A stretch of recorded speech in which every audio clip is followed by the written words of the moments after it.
Group 4 மாணவர்களுக்கு ஆதரவாக ஒரு நியூஸ் சேனல் கூட இந்த போராட்டத்தை லைவாக டிவியில் போடவே இல்லை. நானும் வந்துட்டு காலையிலேருந்து எதிர்பார்த்துட்டே இருந்தேன். எந்த ஒரு நியூஸ் சேனல்லையும் சரி லைவாக வரவே இல்லை. சரி ஒரு ஹெட்லைனாவது கொடுப்பாங்கன்னு பார்த்தா இன்றைக்கி இந்த சம்பவம் நடக்கவே இல்லை அப்படிங்கிற மாதிரி நியூஸ் சேனலோட ரியாக்ஷன்லாம் இருக்குது. சரி ட்விட்டரில் ட்ரெண்டிங் பண்ணுறதுக்கெல்லாம் பண்ணிகிட்டு இருந்தாங்க. சரி ஓகே, இந்த எக்ஸாம் வந்து எத்தனாவது ட்ரெண்டிங்காக இருக்குன்னு பார்த்தா 5வது பிளேஸில் வந்துட்டு குரூப் 4 எக்ஸாம் ட்ரெண்டிங் ஆகிருக்கு. அப்போ ஃபஸ்ட்டு செகண்ட் தேர்டில் என்ன இருக்குதுன்னு பார்த்தா கூலி மூவி இருக்குல்ல, அந்த மூவிக்கான ட்ரெய்லரும் அந்த மூவி ரிலீஸ் ஆக போதில்ல அதுக்கானது வந்துட்டு ட்ரெண்டிங் ஆகிருக்கு. இந்த குரூப் 4 எக்ஸாம் முடிச்சதுக்கப்புறம் 2 மாணவர்களோட உயிர் போயிருக்கு.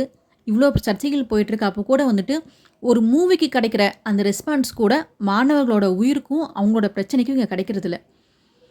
பெரிய பெரிய நியூஸ் சேனல்ஸ் எதுவுமே வந்துட்டு இதை கவர் பண்ணவே இல்லை. எனக்கு தெரிஞ்சு நட்ராஜ் சாரோட சேனலில் மட்டும் தான் லைவாக ஒரு 30 நிமிஷம் போட்டிருக்கிறாங்க. அது வந்துட்டு அந்தளவுக்கு நமக்கு கிளியராக இல்லை. நம்ம வந்துட்டு யூடியூப் சேனலில் லைவ் போடுறத விட ஒரு நியூஸ் சேனல் வழியாக லைவ் போச்சு அப்படின்னா மக்கள்கிட்ட கொஞ்சம் ரீச் ஆகும். ஏன்னா இவ்வளோ பேர் வந்துட்டு அவங்க வேலையை கெடுத்துட்டு பொழப்புக்கு எடுத்துகிட்டு 2 நாளாக ஸ்பெண்ட் பண்ணி சென்னையில் அந்த போராட்டத்துக்கு பண்ணுறாங்க அப்படின்னா எல்லாம் பொழப்பில்லாதவங்க கிடையாது. மாணவர்களுக்கு நம்மளால் ஏதோ ஒரு நல்லது நடக்கணும் அப்படின்னு நம்பி தான் அத்தனை பேர் அங்கே உட்காந்துருக்குறாங்க. எனக்குமே அங்கே போகணுன்னு தான் ஆசை. என்ன மாதிரி நிறைய பேர் போகணுன்னு ஆசைப்பட்டிருப்பீங்க. அவங்களோட சூழ்நிலை எல்லாமே காரணமாக இருக்கும். சரி நேரில் போய் தான் பார்க்க முடியல, டிவிலையாவது பார்க்கலான்னு நினச்சா எந்த ஒரு டிவியும் அதை கவர் பண்ணலை. அதை நினைக்கிறப்ப இன்னும் வருத்தமாக இருக்குது.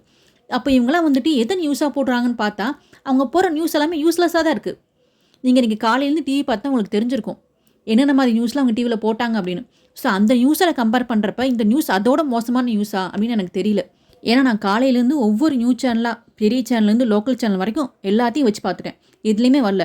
சில ஃப்ரெண்ட்ஸ் வந்து நீங்கள் லைவ்ல சொல்லியிருந்தீங்க ஜெயா டிவியில் வந்துட்டு போட்டிருந்தாங்க, ஹெட்லைன் மாதிரி போட்டிருந்தாங்க அப்படின்னு.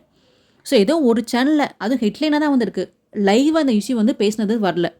அப்போ சிம்பிளி எனக்கு ஒரு கொஸ்டின் மைண்டில் ஓடிட்டே இருக்குது. இந்த நியூஸ் சேனல் ஆகட்டும் அரசாங்கமாகட்டும் இவங்களாம் யாருக்காக வேலை செய்கிறாங்க? மக்களுக்காக இல்லையா? அப்போ நம்ம டிஎன்பிசி குரூப் 4 குரூப் 2 படிக்கிற ஆஸ்பரன்ஸ்லாம் நம்ம மக்களில் கணக்கில் வரமாட்டோமா? இந்த கேள்வி வந்து மனசை உறுத்திக்கிட்டே இருக்குது. பல மாணவர்களின் சார்பாக இந்த போராட்டத்தில் கலந்துக்கிட்ட மாணவர்களுக்கும் இதை வழிநடத்திய சில ஆசிரியர்களுக்கும் என்னோட மனமார்ந்த நன்றி. ஏன்னா வந்து நிறைய பேர் இதை பேசி முன் வராதப்ப நீங்கள் இதை இவ்வளோ தூரம் கொண்டு போயிருக்கிறீங்க.